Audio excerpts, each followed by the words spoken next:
The jury have found you guilty of murder in the first degree. Have you anything to say before the court imposes sentence? Yeah, I got something to say. I just want to tell my friend Mr. Stowell that he's got something coming to him, and he's gonna get it. The court will remind the prisoner the district attorney has but fulfilled the obligations of his office. It is therefore the sentence of this court that the defendant shall be put to death during the week beginning June 2nd, 1938, in the manner and place prescribed by law. You are remanded to the custody of the sheriff. Edward Hennessy, Associated Press.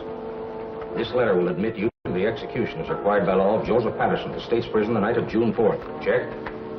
Okay. Okay, Hennessy, move on in.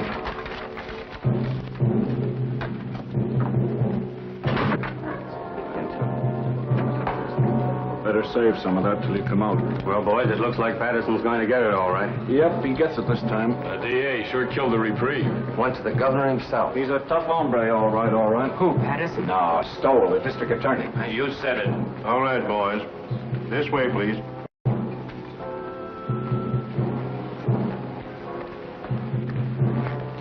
Is it true that they smoke when Don't think about it, Sonny.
He thought of you right to the end, Mr. Stowell. Welshers, Sharpie, Welshers, they're all Welshers. You'd think life owed them something. This Patterson bumped off 4 himself, and how many others he's had knocked off, I couldn't even guess. But when it comes time for him to pay off, look at the squawk he makes. Well, we can check off another on the old adding machine. 11 and 18 months.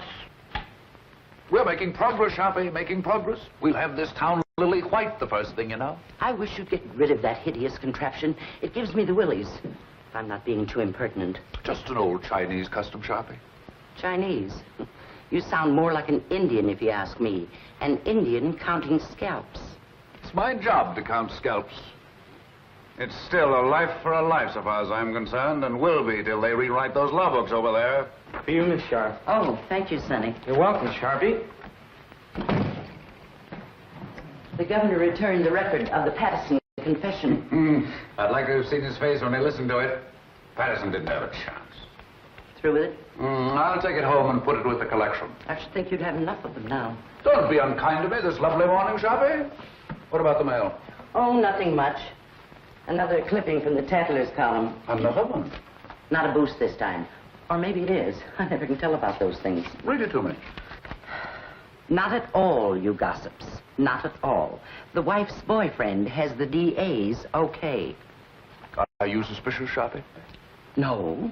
Oh, Phil's a nice youngster. And you wouldn't have me keep a lady chained up in a vault at home?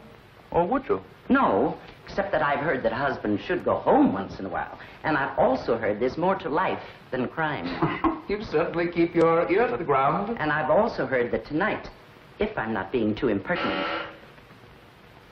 Yes? Kirk and Murphy are here. Send him in. It's Kirk and Murphy. They've been working on that telephone thread.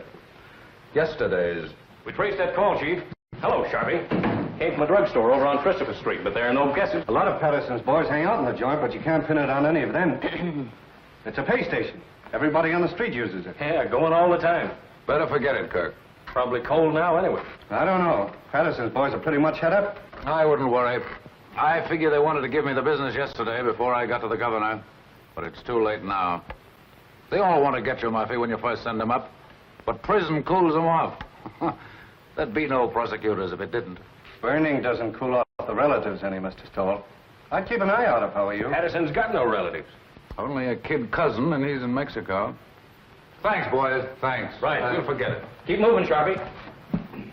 Oh, Chief, you sitting in on that quiz tonight? You bet. I wouldn't miss that. Okay. Are you serious? If I'm you're not being too impertinent. Oh, serious about what? You're going to that quiz tonight. Of course I'm going. Yes? Oh, put her on. It's Mrs. Stowell. Hello, darling. Yes, this is a surprise. We were just talking about you, Sharpie and I. Of course it was nice. Today? Yes, this is the 5th. Yes, Lucy? I should say I do know. Of course, darling, it's your birthday. You thought I'd forgotten. I should say not. Certainly, darling, I'll be home early. We'll put on our good clothes and make a night of it. Dinner in the theater. That's right, Lucy. And darling, there's a package on the way, but don't open it till I get there. Absolutely. I'll be home early. Absolutely. Thanks, Sharpie, thanks. I don't know what I'd have done. Just my ear to the ground again. I tried to tell you. That gift on the way idea was an inspiration. I'd never have been forgiven. I told Tregani's to send a tray down for selection. A pair of diamond clips would be nice. Small ones. I'd forgotten completely. I'm a fine husband, I am. I'll order the flowers. Orchids, don't you think? Yes, that would be fine. I'll telephone Mr. Kirk not to expect you at the quiz tonight. Yes, I suppose I'll have to miss that. Unless you plan to be in 2 places at once. Too bad, though. I should be in on that. Are you going home or not? Yes, oh yes, I'm going home. Don't worry, Sharpie. I'm glad of that. I don't know of anybody just now who could take your place. 10, 15, 24 left to go, Sharpie.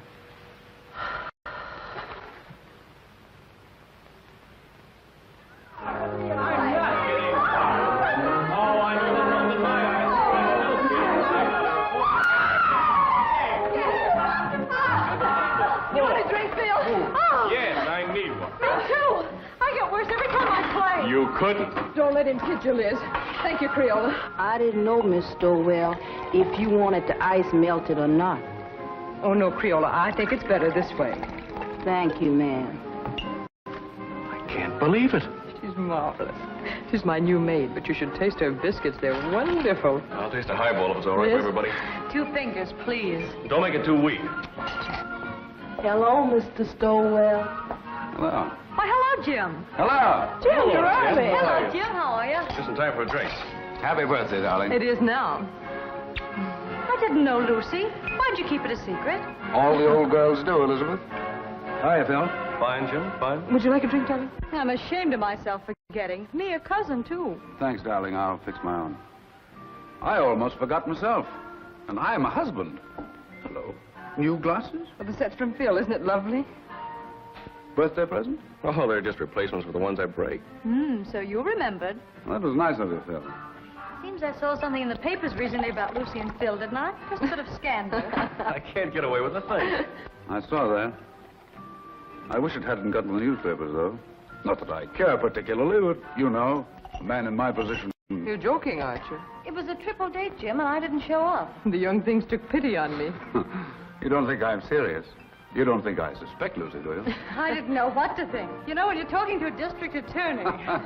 Well, I hope I'm not bringing my job home with me, Elizabeth. Monster though I'm supposed to be. Caesar's wife must be above suspicion. To Caesar's wife. Wait a minute, John. Do you know what happened to Caesar's wife? Something dreadful. He killed her. Deader than a doornail. Oh. Well, let's just drink to Lucy. To Lucy. Thank you, darling. Hey, Mr. Stowell. Yes, Crayola. Telephone. Who is it, Crayola? Who is it?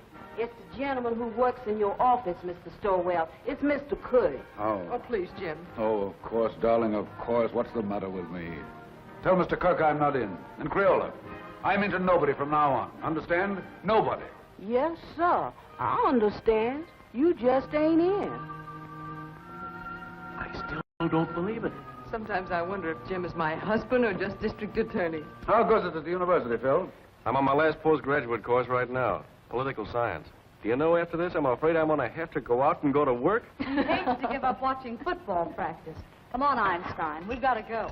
I'm going to make him study tonight or bust. Let's bust. A great, big, beautiful bust all over town. What do you say? Oh, you ninny, come on. Thanks, Lucy, for the game and the drink. See you soon. Bye-bye. Happy Goodbye, birthday. kid. Thank you.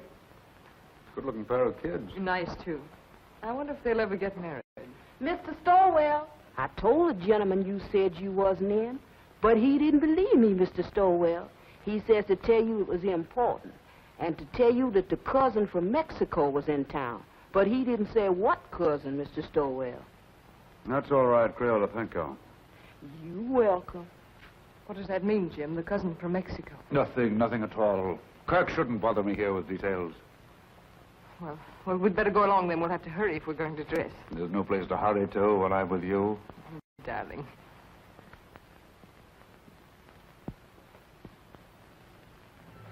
These clips are so lovely, Jim. You know, I really hoped for them. That's my girl. I bet you hoped me into them. Well, don't people say that if you hope hard enough for anything, it comes true? Only foolish people, darling. Hope's a cheat, but not a very kind one. Must you be cynical tonight? Oh, don't listen to me. Hope is fine, darling. But having is so much better. Nice husband. Oh, now you make me feel uncomfortable. I've got a confession to make. The clips weren't really my idea. They weren't? No. Sharpie thought of them. In fact, Sharpie thought of your birthday. Oh, Jim. Oh, it's the awful truth. I forgot. Well, I wouldn't let it bother me. Sometimes I wonder how you manage to remember as many things as you do. And you're the only thing in the world really worth remembering.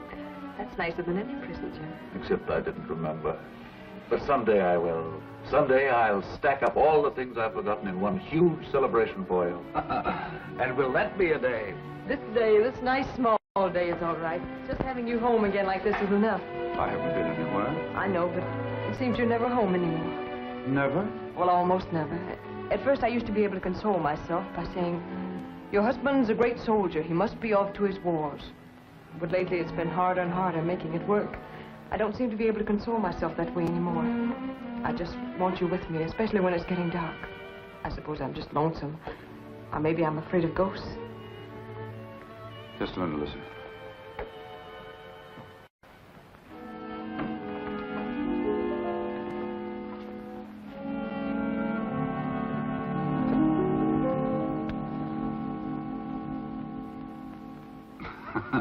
Just in case of ghosts.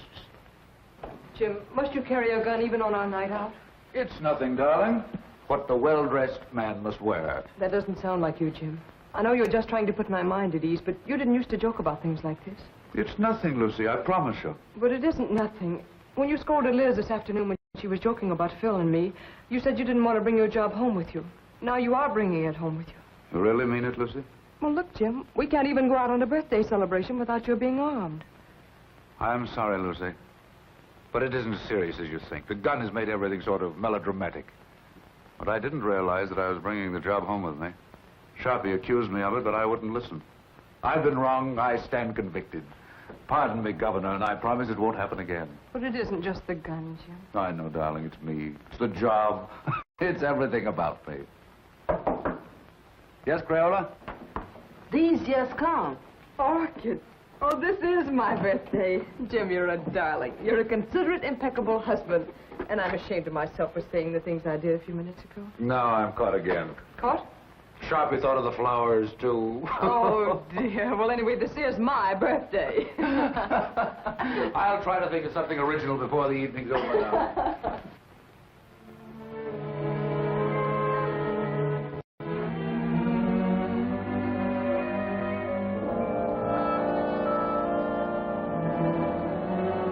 Nice evening, ma'am. Perfect, Jenks, perfect. Been some time, Drink, since we've made an evening of it. But Mrs. Stowell with us it is, sir. Why, Jenks, you mean? Oh, no, ma'am, I didn't mean it.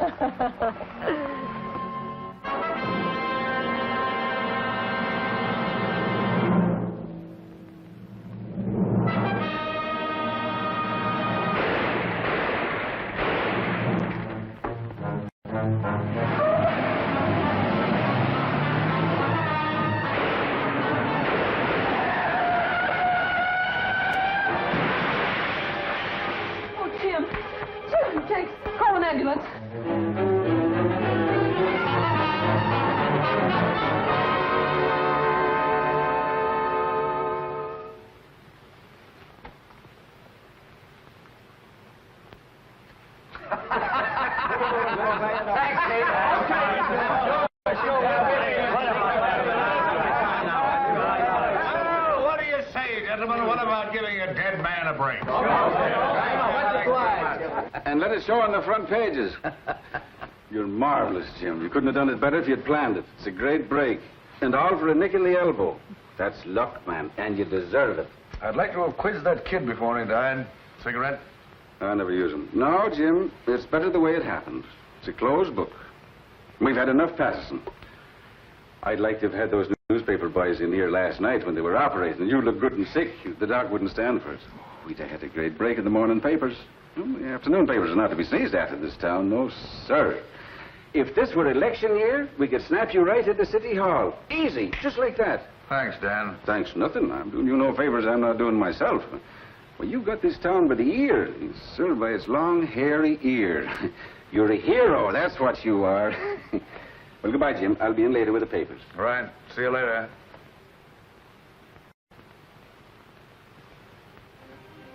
We've all gone, darling. Enjoy your walk. Oh, yes, Jim. While I was walking, I did a lot of thinking. An awful lot, Jim. Bad for your complexion, darling. I heard those reporters talking coming out of the elevator. I couldn't believe they were talking about you. I overheard one of them say, the Inquisitor almost got it himself. Don't you think, Jim, that when things like this can happen, when people try to kill you in front of your own house, don't you think it's high time one of us started thinking? I've been thinking myself, Lucy. Quite a lot, too. But I mean about us, Jim. We've got to do something. Hardly ever seeing you is bad enough, but when... I know. I've become a regular headhunter, Sharpie says. Does Sharpie say that? All the time. Says I've become a maniac.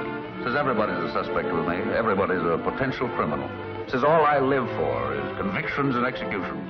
I never had the nerve to tell you. You didn't have to tell me. I knew it. Knew what you were thinking, too. Did you really? Really and truly. Yes? Who is it? Oh. It's Mr. Kirk. Do you want to talk? Yes, Auntie. Yes, Kirk? Fine, fine. No, I'll tell you what to do. You handle the office yourself. That's right. No, it isn't that. I'm fine. Perfect. No, Mrs. Stowell and I are going away on a trip. 3 or 4 weeks. We haven't worked it out yet. Maybe Canada, maybe California, maybe Europe. I've never had a vacation, and there's no telling where we'll end up. Thanks, Kirk. Thanks. Goodbye. Do you really mean? Absolutely. We both need a vacation, Lucy. We both need to renew our old acquaintanceship. Oh, Jim. Yeah? You know, that trip we've been saving up for our old age?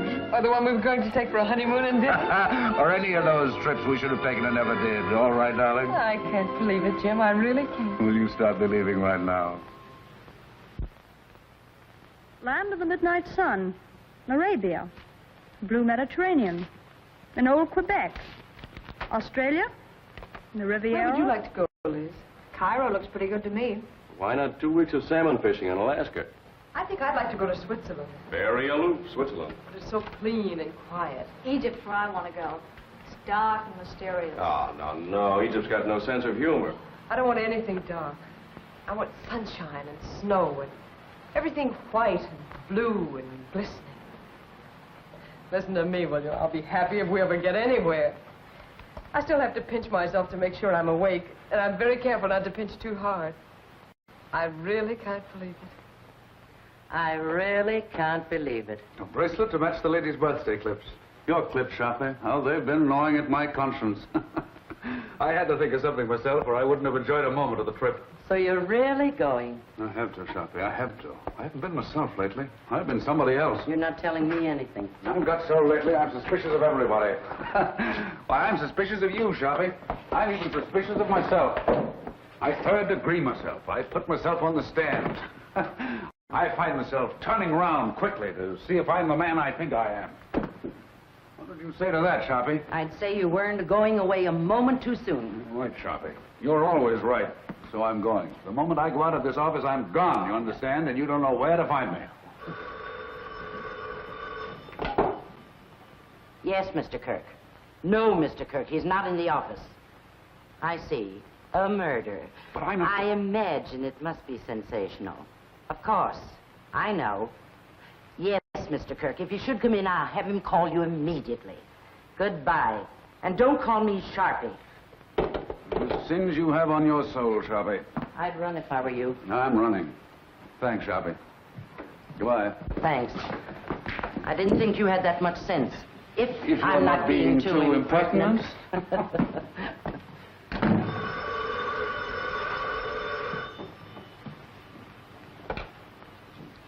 Sorry, Mr. Stowell's not in the office, and I don't know where to find him. Oh, it's the police headquarters. I'm sure it must be very important, but I have no idea where to find him. So sorry. So very sorry. Goodbye.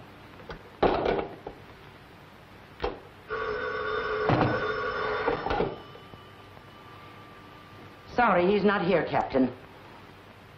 Oh, the McAllen murder. That is important. But I don't know where to reach him. You see, Mr. Stowell's gone away on a vacation. I'm so sorry. So very sorry. Goodbye.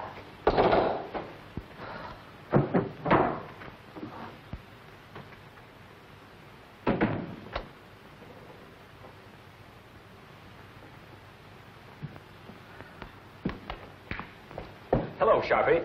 Where's the chief? I haven't the faintest idea. Well, I've got to get a hold of him. Dr. Shaw McAllen just shot his wife. Oh, indeed. Scoop Kirk. Well, it's the biggest thing that's broken around here in years. You know him, Sharpie, the Pittsburgh McAllens. Millionaires. He teaches up at the university. I'm sorry, Mr. Kirk, but Mr. Stowell is away on a vacation. Well, he can't have gone very far. He was here half hour ago. I know, but he was moving mighty fast. Yes, Lieutenant, what can I do for you? I wondered if you had located Mr. Stowell yet. He's gone. Sharpie says he's gone on a vacation. Oh, that's too bad. They're bringing McAllen over here. I figured Jim would want to question him. He won't open his mouth. Well, I'll question him. What did you pick up, Fred? Oh, the same old story. He was crazy about her and found her with another man. You know, I remember something about her. Didn't his family kick him out when he married her? Without a cent. Come on.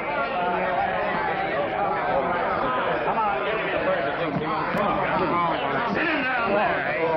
We'll have the district attorney can make your call. Now, quiet! Shut up! I think I'll be going now, if you gentlemen don't mind. See if you can locate the chief. Now, Mr. McAllen, spill it!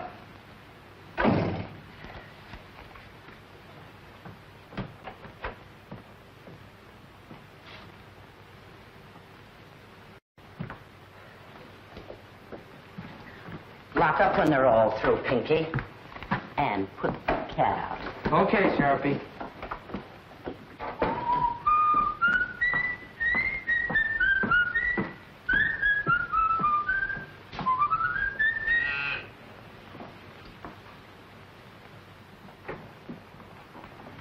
I'll only be a moment, Joe. I left something in my office. And you remember nothing, Dr. McAllen. But you shot well enough to kill. A precise, deadly shot, Dr. McAllen. Are you sure you don't remember that? Your silence has no point, Dr. McAllen. When you shot to kill, when your gun spoke, you spoke. It's too late now for silence, Dr. McAllen. You're an educated man. You know men have been shooting faithless wives since time began. No, Mr. Kirk. Just a moment, if you please. Gentlemen, if you'll be kind enough, I'd like to be alone with Dr. McCallum for a moment. I can imagine the strain he's been under. Would you be kind enough to leave us alone for a moment? Okay, Chief. Thank you.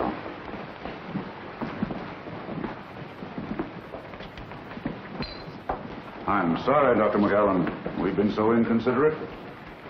Sometimes my men allow their ambitions to run away with them.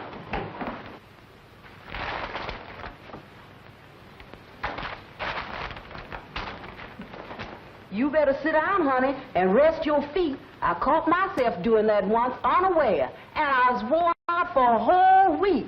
Now, that's bad. You may not never get over it. It'll do you good to get the whole thing off your chest. There's no use of talking, Mr. Stowell. There's no use of anything now. Would you like a cigarette?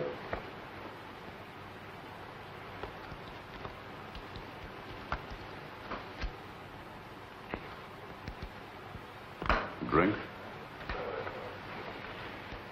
I have some very good brandy. I don't want you to talk if you don't feel like it. I just want you to know we're not monsters here.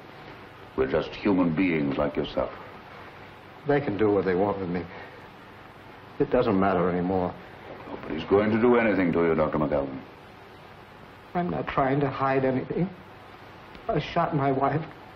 I killed her. Are you sure you wouldn't like a drink? I suppose it all happened suddenly. Only this afternoon. Only a few hours ago. I was leaving home for class. When I realized it was raining, I went back for my raincoat. It was then I saw her sitting in her room before the mirror. Never had she seemed so beautiful. Sitting there in the dark, with only the two small lights on her dressing table burning, powdering her neck and shoulders, smiling and humming, happy with herself.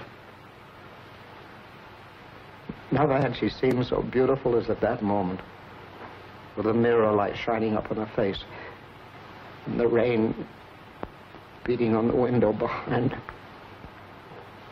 All husbands have moments like that. And at that moment, I realized how terribly I'd neglected her. Oh, I know it sounds horrible now, but it was for her sake I neglected her. For her sake, I worked, studied. I wanted her to have good things, and we were poor, very poor. I understand. You watched your wife before the mirror. And as I watched her, I said to myself I would never neglect her again. And then I tiptoed across the room to the dressing table. With her humming, she didn't hear me. I leaned down quickly and kissed her. Instantly, the moment I kissed her, she shivered. Her flesh became goose-pimply as with cold. I saw her face in the mirror looking up at me, and all its happiness was gone. On it was a look of revulsion. I was speechless, stunned. I see. The Japanese have an expression. A woman tells the truth to her mirror. And then she recovered and looked up at me and laughed and said, "You should know better than to ruin a lady's makeup." She began to powder the spot on her neck where I'd kissed her. And she got to her feet and kissed me on the cheek. "I've got to run along," she said. "I'm playing bridge at Sonia's. I'll see you for dinner." She ran out.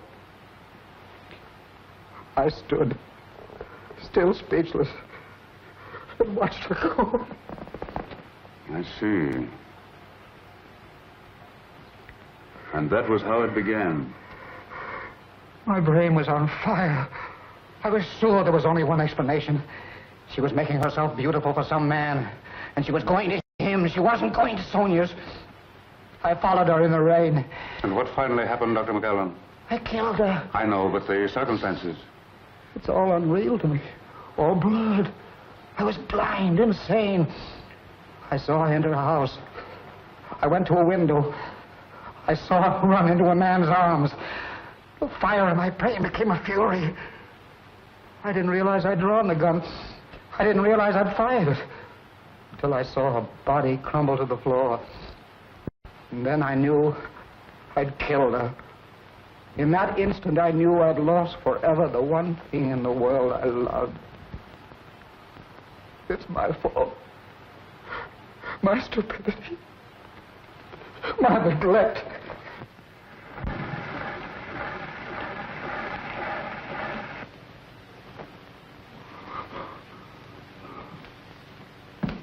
Kirk, better get him out of here.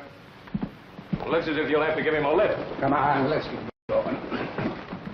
Better have the doctor give him a shot or something. A sleep will do him good. Did you get it recorded? Yes, sir. Every word of it. It's right there. We've got a written transcription, too. It'll send him to the chair. Did you ever hear such a fairy tale in your life? The kiss before the mirror. I don't know, Chief. You know, that's the way things like that sometimes start. Oh, you should be smarter, Kirk. His emotional upset fooled you. Well, that was genuine enough. But the kiss before the mirror story, that's something else again. Wait till a jury hears it, with the proper commentary by the prosecution, I mean. You want to transfer the cylinder? No. I like it flat. I can play the whole thing through then. I think I'll take it home and lock it up. Keep this quiet. The McAllen family will probably leap to the rescue with their millions now the wife is out of the way. And by tomorrow, they'll have all the legal brains in the country lined up against us. They'll repudiate the confession. They'll repudiate it, all right. But if we don't mention it, they won't worry about it. That is, until we spring it. And I have an idea something can be made of it at the right time. It's going to be a battle. I won't say a word. Oh, you wanted this. Oh, that's something else. I forgot this earlier.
My message, darling?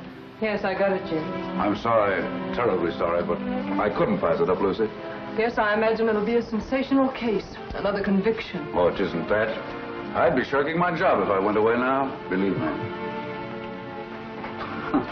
That's funny. The kiss before the mirror. What's funny? Nothing. Nothing for your pretty ears. I was just reminded of a little story I heard today.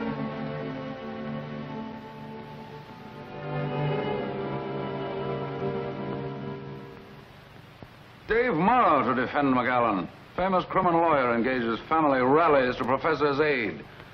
So they've hired Dave Morrow. The McAllen millions begin to talk. Believe me, they'll have to talk pretty loud. Boys down the street this noon are saying he'll buy his way out. I'd like to see someone try it. This is one case I'm going through with to the limit. I can understand some bohunk full of booze on a Saturday night cracking another mug's skull over a crap game. But these polite, sensitive murderers, these sophisticates like McAllen deserve no quarter. And they'll get none from me. Imagine a responsible, intelligent, educated man killing another man. Oh, I've known a lot of men I'd like killed. Oh, I'm serious, Dan. You wouldn't do it. I wouldn't do it. And the last thing either of us would ever think of doing is killing a woman. Crimes of passion, psychologists call them. Crimes of decadence, I call them. Luxuries, indulgences. Yes? Kirk is here. Send him in. Well, Jim, I've got to run. One thing is certain anyhow. This time you've got the people back of you. Up to now, you've been picking on the rank and file, those mugs and bohunks you mentioned, the masses. Now, you've bagged a highbrow, a millionaire, and it'll do you a lot of good, Jim. An awful lot of good. Hello, Eddie. Well, how do you do, sir? Come on in, I'm on the way out. Goodbye, Jim, and good luck. See you later. Goodbye. Well, he had a permit for the gun, all right. Seems he used to walk back and forth to his classes, and there've been a lot of holdups along through there after dark, and he got the gun for protection. But I don't know what a guy like that would do with a gun if someone held him up. He could use a gun, all right. Ask the late Mrs. McAllen. Any news of the other man? Vanished completely. Not a sign or a trace of him. He was just a lodger there. Suppose McAllen knew this man. Suppose the whole thing was framed. No, I don't believe McAllen could frame anything. I've had a rule all my life, Kirk. Never take any human being for granted. Just think what getting rid of his wife would mean. His family's forgiveness. Return to the security of millions. A chance to follow his studies and comfort. What is he professor of, anyway? Political science. Oh, yes, I remember. See what an opportunity this man would offer? It's true. He neglected her. He said so himself. And why didn't he kill the man? That's what a man usually does. Kills both of them. But not a professor of political science. I was just telling Dan Ellison. McAllen's one of those sensitive murderers. Consider that fancy tale of his. The kiss before the mirror. It's raining out. He comes back for his raincoat. Sees his wife. Kisses her. She laughs at him. Suddenly, he sees red. My brain was on fire. I was sure there was only one explanation. She was making herself beautiful for some man. And she was going to him. She wasn't going to Sonia's. I followed her in the rain. And what finally happened, Dr. McAllen? I killed her. I know, but the circumstances. It's all unreal to me. All blurred. I was blind, insane. I saw her enter a house. I went to a window. I saw her run into a man's arms. The fire in my brain became a fury. I didn't realize I'd drawn the gun. I didn't realize I'd fired it. Until I saw her body crumble to the floor. And then I knew I'd killed her. In that instant, I knew I'd lost forever the one thing in the world I loved. It's my fault. My stupidity.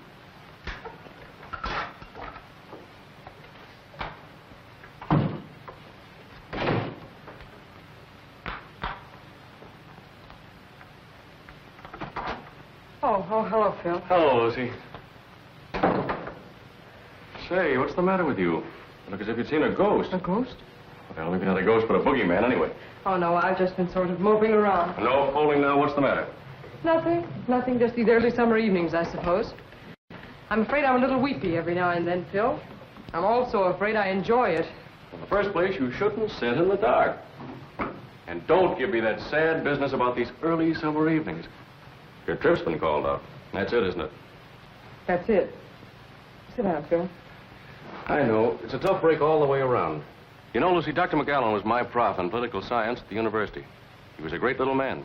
I imagine he was. He was like a child, so lovable and simple. Everybody at the university knew about his wife except him. I wonder how he came to find it out.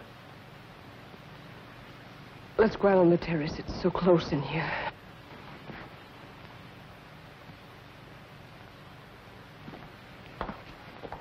This fresh air is better. You sure you feel all right? Oh, yes, I'm all right.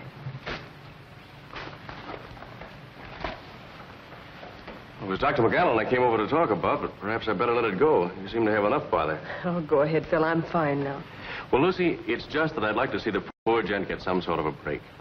I guess there's no doubt he shot her, but, well, I thought if Jim knew what a terrible woman she was and what a sweet little man he is, it might help. He might be lenient anyway. And I thought if you could... If I could speak to Jim? Yes, Lucy, if you could, because I could never do it. It'd be a waste of time, Phil. Well, I thought, knowing Dr. McAllen... I know, but there's nothing you can do nor we can do. When Jim gets on a case like this, he's different. He's a stranger. His job becomes a mania with him. I don't know him. I don't understand him. I'm even afraid of him. I'm really sorry I mentioned this. Oh, I guess it isn't as bad as it sounds, Phil.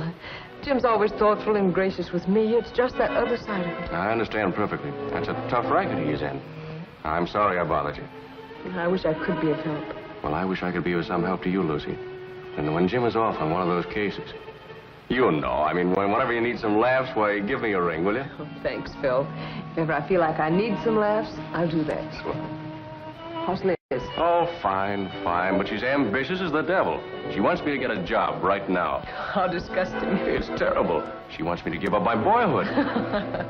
Well, I've got to go. Good night, Phil. Good night, Lucy.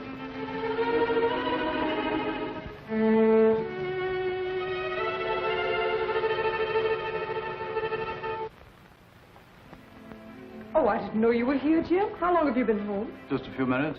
Out for a walk? No, Phil dropped over. We've been out on the terrace talking. Phil likes the dark, too. Writing poetry, I suppose. Oh, no. Phil's one of our young realists. He lives a sort of poetry, though. Limericks, I imagine. No, popular songs, gay ones, bright ones.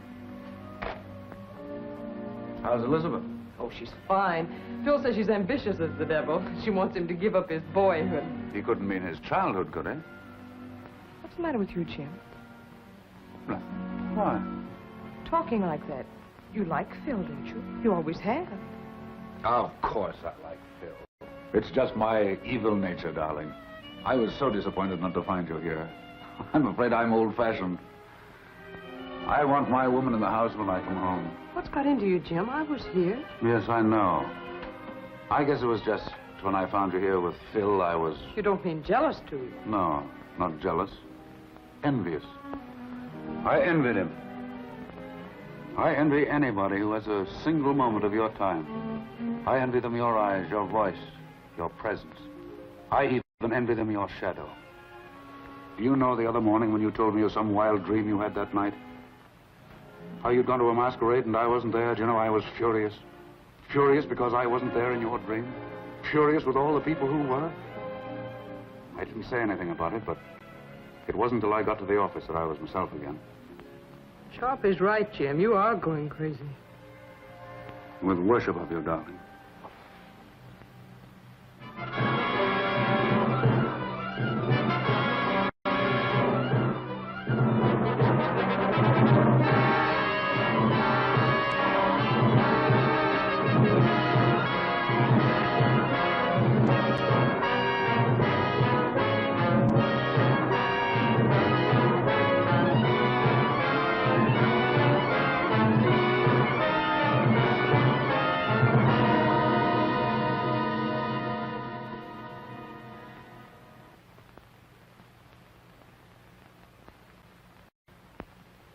I'll bet they had some idea like that. More coffee? Like what? No, darling. Bribery. Using the family millions on me. I'm sure they know you better than that. Well, they're spending plenty as it is. You want another waffle, Mr. Stowell? No, thanks. You, Miss Stowell? If I ate another waffle Creole, I'd turn into one. You eat them. Oh, I can't. I was dying. A waffle or two won't make any difference. Oh, I ain't dying for my figure. I was dying for my mind. The doctor said if I didn't eat no more starch, it would take the fat off my head and I'd improve my mind. That's the telephone for you. Yes, I'll get it. Well, she certainly can cook. That's more than most of them can do. Hello. Yes, sir. Oh, I'm fine. Oh, that ain't no trouble at all. She's right here. It's Mr. Phil for you, ma'am. He called for you last night, but you wasn't in. Yes, Phil? Oh, you idiot. You didn't bother me at all. Yes? Oh, yes. We'll drop over later.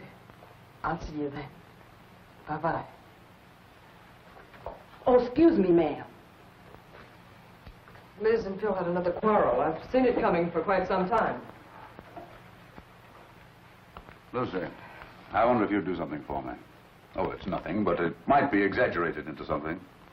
Phil is chairman of the university committee to help McAllen, isn't he? Yes, that's one of the things he and Liz quarreled about. She said it took up too much of his time. Well, you can see, with rumors about like this, bribery and so on, it might be just as well to keep away from Phil until after the trial. You understand, don't you? It seems a little silly somehow. Appearances can be awfully important. If I sound like one of those husbands, you'll have to forgive me. Goodbye, darling. Goodbye, Jim.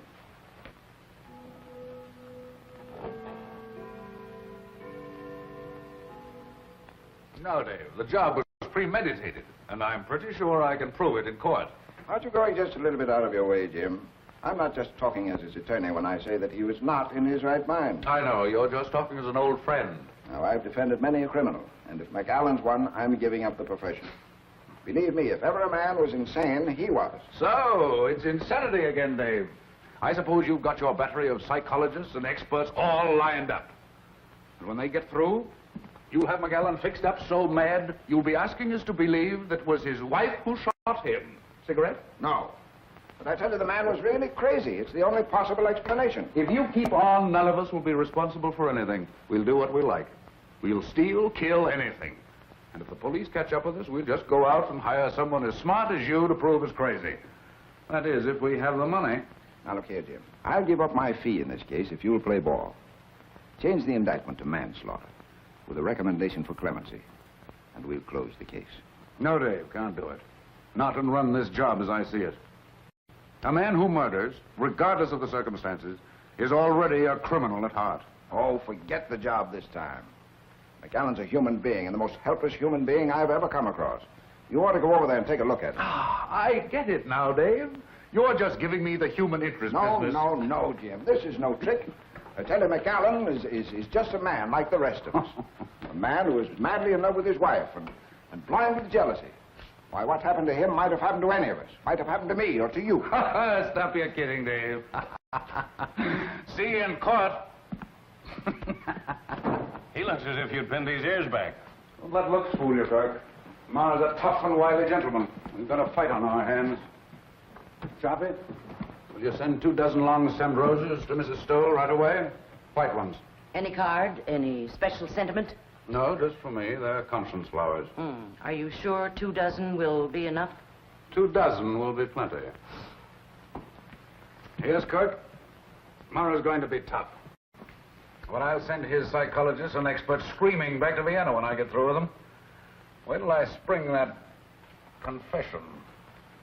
A kiss before the mirror.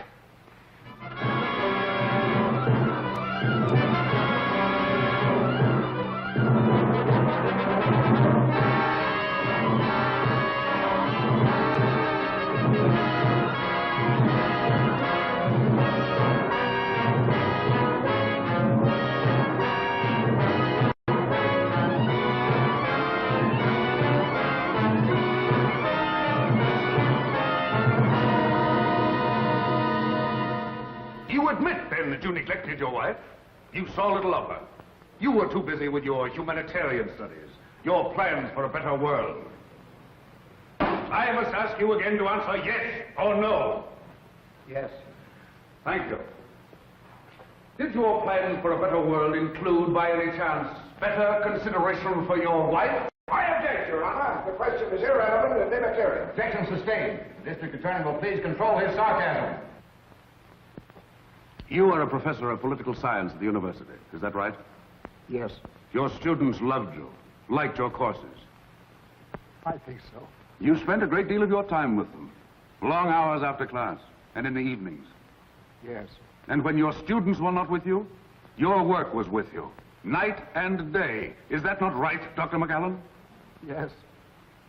How long would you say, Dr. McAllen, how long was it before your wife's death that you took her out, say, to dinner, to a party, to the theater? I object, Your Honor. The question is irrelevant. Objection overruled. The district attorney may continue. How long, Doctor? A month? 2 months? 3 months? About 3 months. This, then, is the woman you loved. This woman you did not think enough of to be a companion to in her ordinary life. This woman you left to weep her heart out in her own loneliness. This is the woman you say you loved with a passion, with a madness that drove you to kill? I object, Your Honor. I object. Order! Order! Ladies and gentlemen, please be seated. Order! Evening paper, ma'am. McAllen collapses on the witness stand. Thank you, Creole. You're welcome. Cracks after 2-hour grill by District Attorney Stowell.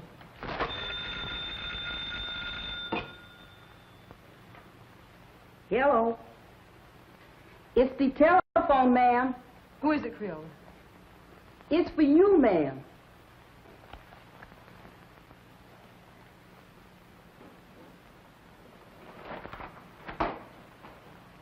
Yes? Oh, yes. Oh, yes, yes. I'll be over as soon as I can.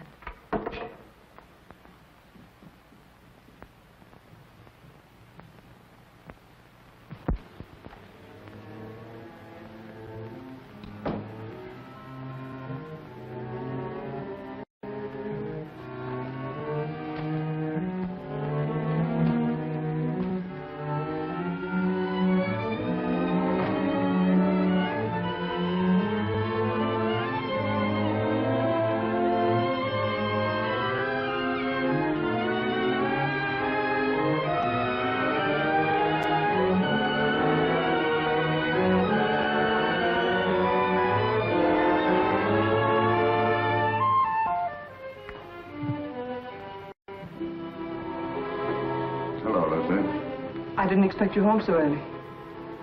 I've had one of those days. Yes, I know. I read it in the paper. Sort of a Roman holiday, wasn't it? You shouldn't read the papers, Lucy. They're not for your pretty eyes.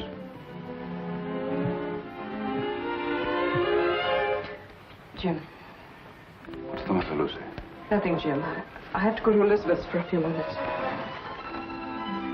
I wish you didn't have to go out tonight, Lucy. I'm sorry, Jim, but I have to. I'll be back before dinner.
Shining up on her face.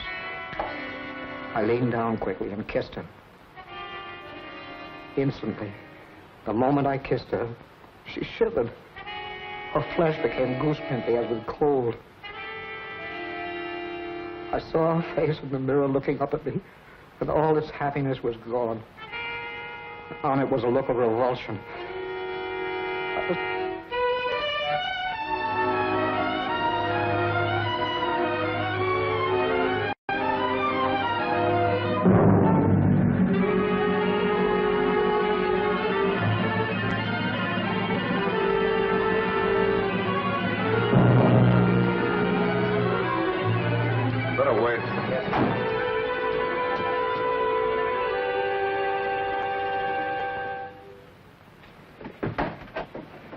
Why, Jim. Hello, Elizabeth. Is Lucy here? No, Jim. Why? Something the matter? No, I just wanted to speak to her. I'm sorry to have bothered you, Liz. It's nothing. Well, come on in, Jim. I expect her. I'm waiting for her now. No, thank you, Elizabeth. I've got to go along. I just wanted to say something to her. See you later.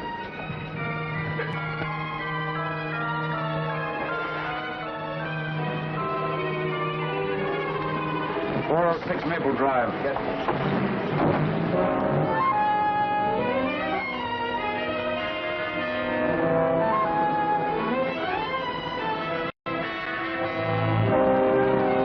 You want me to wait here for you, mister? No. You better not wait.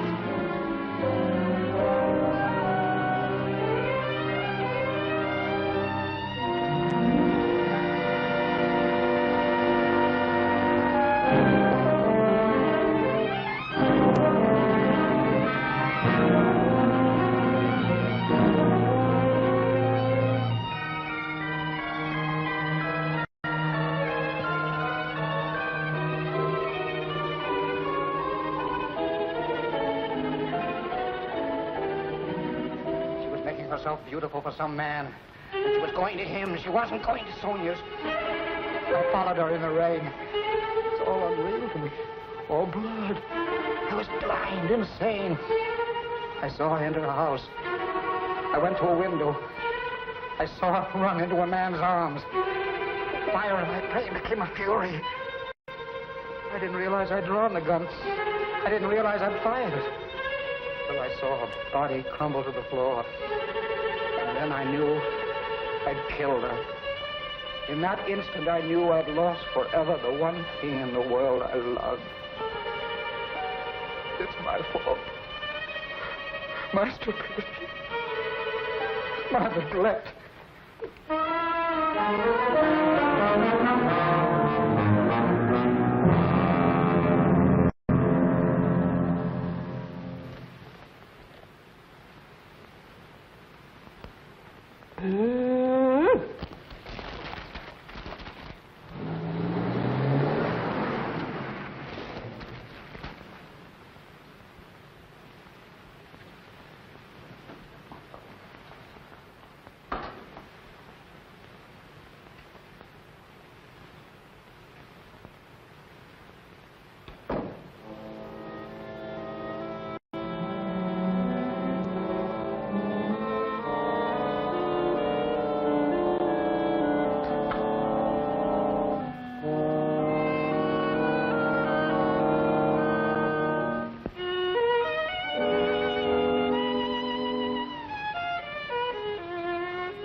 stupid record.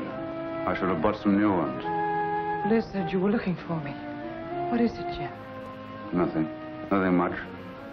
I guess the case is about getting on my nerves. I simply wanted to tell you that I wouldn't be at home tonight. I'm staying in town. Oh, I see. It's much better if I'm near the office. Yes, I suppose it is. The office is terribly important. I can get someone to stay with me here. Yes, I'm sure you can. See you tomorrow.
Is that you, Phil?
I would like the permission of the court to request a change of the present indictment.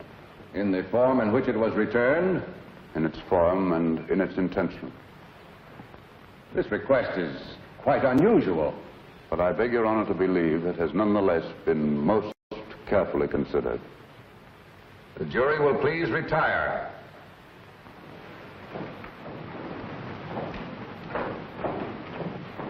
What's the matter with Stowell today? Can't figure it out, unless he's got a new act. He looks as if he's ill. Oh, I do hope nothing's happened to him. This is the only day I can come. Here's where he pulls something out of his sleeve. The state has come to the belief that the indictment of murder brought against the defendant in this case was not fairly and justly conceived.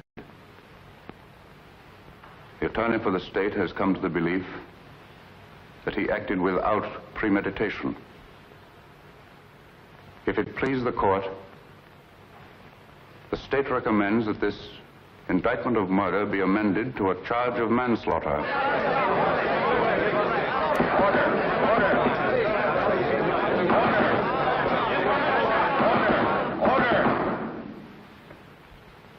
This is a serious recommendation. May the court ask what consideration led the attorney for the state so to change his conviction? An unusual consideration. Since the adjournment of court yesterday, he has had experience with a case that, to a great extent, parallels this. In fact, is extraordinarily similar to it. And his findings in that case have urged him to reconsider this. He realizes, especially in view of rumors that have been afoot, the grave charges he leaves himself open to in making this recommendation, but he implores the court to believe that there are unimaginable moments when a man, a poor, weak man, jealous, blind, frantic, may kill the one he loves more than anyone, more than anything on earth, may kill her by some strange, tragic perversity, and in killing her condemn himself to a life of sorrow and regret. And that, not death, is his punishment. And believe him, Your Honor, it can be a terrible one.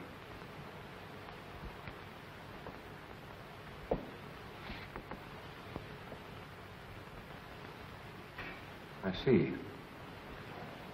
I see. Please have the jury returned. The McAllen murder trial was startled into an uproar today by District Attorney Stowell. In a scene of unprecedented excitement, the McAllen trial came to an abrupt and dramatic close today. District Attorney Stowell asked the court that the first-degree murder charge be withdrawn. Well, it looks as if you're finally getting away on that trip, Mrs. Stowell. Something like that, Jenks.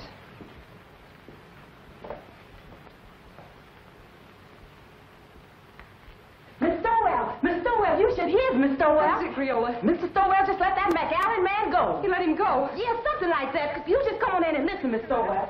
For the alleged wife slayer, surprised the spectators and the court by asking that the first-degree murder charge be dismissed. The jury, following Judge Forbes' instructions, immediately returned a verdict of manslaughter with a recommendation for clemency. The penalty calls for from 10 to 20 years. District Attorney Stowell has blankly refused all further discussion of the case. We will now continue with our regular program.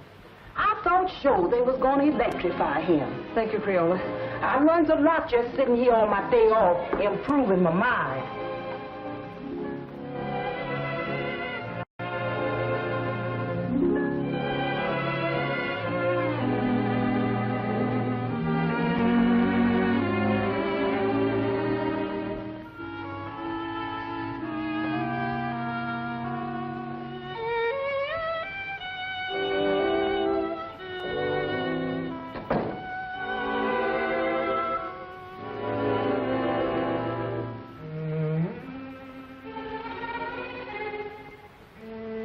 I saw Jenks outside. I know it's too late for regrets, Lucy. I've been mad. Mad. There's no other word for it. No other explanation of my selfishness and stupidity. You've always been generous, Lucy. And before you go, I'm going to ask you one last great kindness. Won't you let me start all over again? Not here in this house. Not as your husband. Not even as an old friend, but just as if we'd only met. Strangers, meeting for the first time. Like that first snowy day in New Haven. And let me try to win you back. I don't know, Jim. When you walked out last night, it seemed that your job, the prosecutor, had won. Believe me, Lucy, I didn't know. I didn't realize what had happened between us until yesterday when I saw you sitting before the mirror. When you kissed me? Yes, when I came home. I hated you then. I just read your cross-examination of McAllen and how he collapsed on the witness stand. And you seemed to me more of an executioner than an attorney. I know. I understand, Lucy. And afterwards, when you left the room, I realized the truth for the first time. Hello, folks. I want you all to meet the young lady's husband. We were married before breakfast. Oh, Liz, I'm so happy. I don't know what I'm crying for. Come here, bride. Kiss Mr. Stowell. After all, it was his wife that did it. That's right, Jim. He was really going to run out. Don't I know? When I was over there last night, he had his bags all packed. My bag, you mean? All the happiness in the world, Elizabeth. Thanks, Jim. I don't have to wish you happiness, Phil. You have it. Thank you, Jim. I hate to admit it in front of two women, but I think you're right. Thank you, sir. Oh, Jim, isn't there a bottle of wine on ice? Not now, Jim. Save it until we get back. Come on, Victor. We've got to run. On to Niagara Falls. To Niagara Falls? Phil insists. He wants to be different. We're going to drive up in the flivver, and I tie the tin can and ribbons out all by myself. And he's made one of those just married signs, too. Didn't I read somewhere about the bridge over the falls being done? Well, we can still send postcards. That was a marvelous thing you did today. You're a great man, Jim. Hardly. I just came to my senses, that's all, Phil. Well, come on, Liz. We've got to be moving. Well, goodbye, Phil. Goodbye, Jim. Goodbye, Lucy. Goodbye. Good luck. Thanks again, darling. Forget it. Ring us up when you get back. Come on, Mama. We got to go. Don't call me Mama. I don't like it. Well, you better get used to it. Hello. It's the telephone, Mr. Stowell. Who is it, Creola? It's that Mr. Allison from the office, and he said it was most urgent. No, Dan. Oh, I've had enough of the job. Enough for a while, anyway. That's right. No, I won't do it. No, I'm not resigning, Dan. The job's all right. The trouble's with me. I've just got wise to myself. But, Jim, the newspaper boys are packed outside, and there's some pretty nasty talk going around. Yes, bribery. The McAllen millions, you know what I mean. Let them talk. Let them investigate. Let them do what they like. I'll take care of them all when I get back. Let me talk to Sharpie. Yes, Mr. Stowell. With the greatest of pleasure.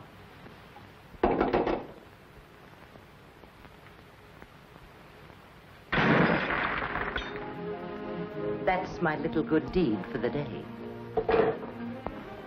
Never mind that, Jinx. And please bring the other bags back. I won't be going for a few days. Yes, ma'am. At first, I couldn't believe my ears. Someday, darling, I'll tell you a story and you won't believe your ears. About us? About me. About my great reformation. It happened last night. Tell me. I'll tell you on the boat for Europe, darling.